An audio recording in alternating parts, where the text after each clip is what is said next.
ناظرین، سیریز کڑیال کلاں کی قسط نمبر 4 میں آج ہم بات کریں گے اس گاؤں کی پتیوں کے بارے میں، یہ کہ گاؤں کی پتیوں سے آخر کیا مراد ہے، ان پتیوں کے نام کیسے وجود میں آئے، ان پتیوں کی کل تعداد کتنی ہے اور کون سی پتی گاؤں کے کس جانب واقع ہے۔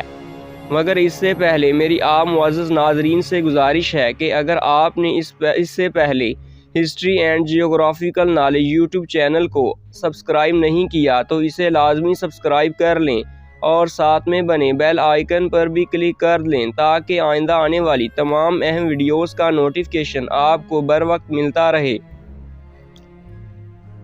اکثر آپ نے اپنے بزرگوں سے سنا ہوگا کہ فلاں بندہ فلاں کی پتی سے تعلق رکھتا ہے، یا ہماری پتی یہ ہے اور فلاں کی وہ والی ہے، یا یہ گاؤں اتنی پتیوں میں بسا ہوا ہے وغیرہ۔ پنجاب میں اکثر یہ لفظ بزرگوں کی زبان زد عام ہوتا ہے۔ کسی شخص کا اگر شجرہ نسب معلوم کرنا ہو یا کسی کا پتہ پوچھنا ہو تو بزرگ حضرات پتی کا ذکر لازمی کرتے ہیں۔ آخر یہ پتی ہے کیا؟ آپ کے دماغ میں پتی کا لفظ سن کر فوراً خیال آتا ہوگا کہ چائے بنانے والی پتی کی بات ہو رہی ہے یا کسی درخت کی پتیوں کا ذکر ہو رہا ہوگا۔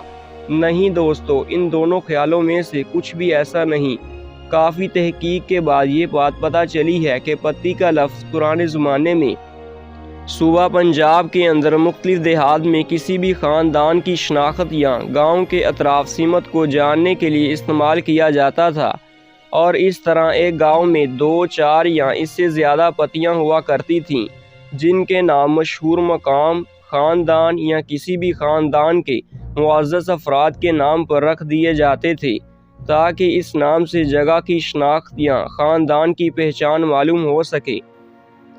ناظرین، پتی کا لفظ اصل میں درخت کی پتیوں سے ہی ادھار لیا گیا ہے۔ جس طرح درخت کی بے شمار پتیاں ہوتی ہیں، اسی طرح وقت گزرنے کے ساتھ ساتھ ایک انسانی خاندان بھی مختلف پتیوں میں تقسیم ہو جاتا ہے، اور آگے اس خاندان میں سے کسی ایک فرد یا افراد کے ناموں پر مختلف پتیوں یا قبیلوں کے نام رکھ دیے جاتے ہیں تاکہ اس فرد کی آنے والی نسلوں کی باقاعدہ طور پر الگ سے شناخت برقرار رکھی جا سکے۔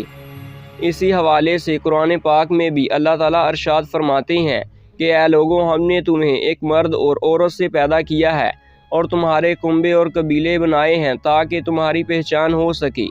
اس فرمان سے یہ بات ثابت ہو گئی ہے کہ کوئی بھی ذات یا قبیلہ صرف پہچان کے لیے بنایا گیا ہے، لہٰذا ان میں سے کسی ایک مخصوص ذات کو دوسری ذات پر فوقیت ہرگز بھی حاصل نہیں ہے۔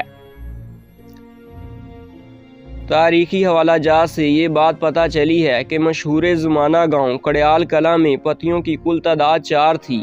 باقی عمارتوں کے نام سے مشہور محلے تھے جیسے اٹاری کا پاسا وغیرہ۔ ان 4 پتیوں کے نام کچھ اس طرح سے ہیں: جید کی پتی، مرالی کی پتی، مالے کی پتی اور سانڈ کی پتی۔ ناظرین، اس سیریز کی قسط نمبر 1 میں ہم نے سانڈ کی پتی کی بجائے وڑائچ کی پتی کا ذکر کیا تھا، جو کہ اصل میں درست نہیں تھا۔ اس کی جگہ تاریخ میں سانڈ کی پتی کا ذکر ملتا ہے۔ وڑائچ قبیلہ کا فرد تاریخ میں گاؤں کڑیال کلاں کے اندر رہائش پذیر رہا ہے، مگر اس قبیلہ کی یہاں کوئی بھی پتی موجود نہیں تھی، نہ ہی اس کے خاندان نے اس گاؤں میں رہائش اختیار کی، بلکہ وہ تو یہاں مہمان کے طور پر رہا اور پھر واپس چلا گیا۔ اگر گاؤں کڑیال کلاں کی پتیوں کی وجہ تسمیہ کی بات کی جائے تو ان پتیوں کے نام تاریخ میں مختلف شخصیات کے نام پر رکھے گئے۔